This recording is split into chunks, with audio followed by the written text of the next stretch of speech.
District 11, like I said, is such a diverse district with over 29 counties and multiple different industries with oil and gas, agriculture, and defense. I plan to go to bat for it and go around and make sure that I'm always visiting the district and go, the farming and ranching industry is very critical to District 11. Congressman Conway, being the former chair of the Agriculture Committee, really helped them. I plan to help them. But I also plan to be pretty much the only individual with oil and gas experience in the United States Congress. As we continue to see our energy independence and see the Permian Basin being a global player in the oil and gas industry, I believe it's critical that we have someone in Washington, D.C. with that type of experience that can combat the Democrats who are trying to ban fracking and just completely shut this industry down. And so that's critical for District 11, and those are some of the issues I'll fight for. Talk about something that you would do differently for the Midland community if you were elected. There's not much you would do differently. I think Congressman Conway's done a fantastic job and has definitely left the blueprint of what we should be doing in this district. It's a large district, and like I said, with 29 counties, I plan, if elected, to visit all 29 counties at least twice a year to make sure the voters and constituents know that I care about them and I want to hear their concerns. And because I represent them, I believe U.S. representatives represents their constituents, not what they believe in, but what their constituents want you to believe, want you to vote for it. So that's how. What does it mean to be the first one out of the gate in terms of being able to say I'm in and who's following me? It means a lot, and in the coming next week we will start announcing a series of endorsements that I have all over the state of Texas and in this district.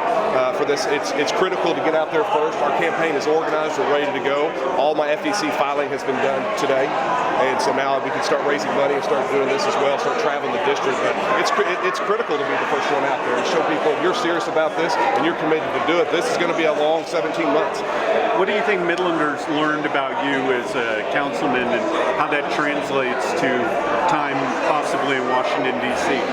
I always listen and was always accessible to my constituents in District 4. We did a lot of great things in District 4. Through over $30 million worth of infrastructure spending here right now. We're seeing an increased amount of housing and just a concentration on a high growth area. So I'm going to take that leadership and my fiscal conservative approach that I had on the council all the way with me to Washington, D.C.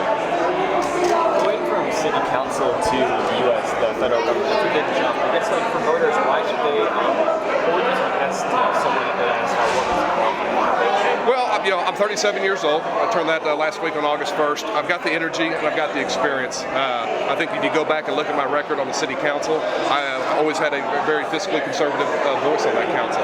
And I'm ready to go, and I think that's what we need in Washington, D.C. I think we need a young individual that's willing to go there, stay for some while, and actually make an impact on this district. I feel I'm the candidate to do that.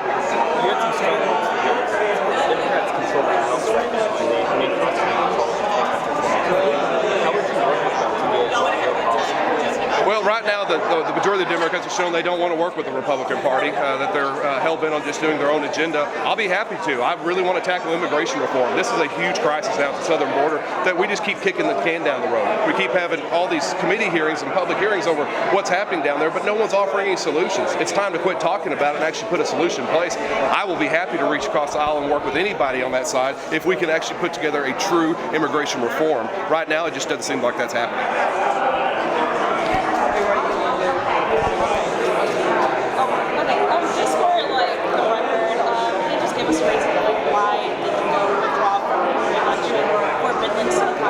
Go ahead again.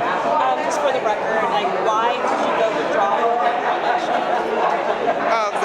The state law would not allow me to run for that and then run for Congress. Obviously, the primary is next March, so the new term wouldn't start until January, and I'd already been right in the middle of a congressional campaign. And so now that I have less than a year left in my term, I'm allowed by state law to serve till the end of it. So I plan to serve until the last meeting in December. I'll resign at 5 p.m. on that Tuesday, and then the next morning I'll go to Austin and officially file for office. Why is it so important to have a candidate from Midland, like I said, to represent District 11? As I've said, the oil and gas industry is critical to what's happening in this country. We're known worldwide. Whenever you say the Permian Basin, people know.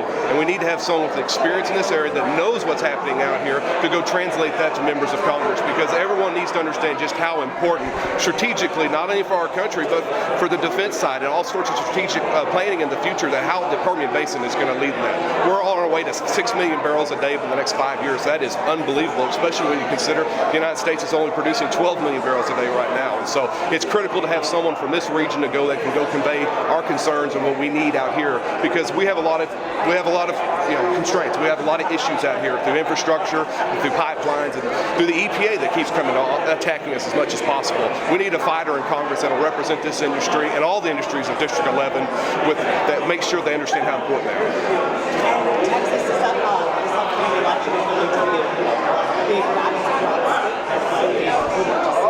What do you think you have that's different or similar that we need to keep the state in its current? And to keep Texas red, we're just going to work hard. It's all going to be through grassroots campaigning and going out and getting our voters energized and out to vote. That's the critical component whenever we look at elections, is people just don't go vote. And they need to get out and understand, because if the Democrats take over Texas, we lose our whole country. We'll never be able to win the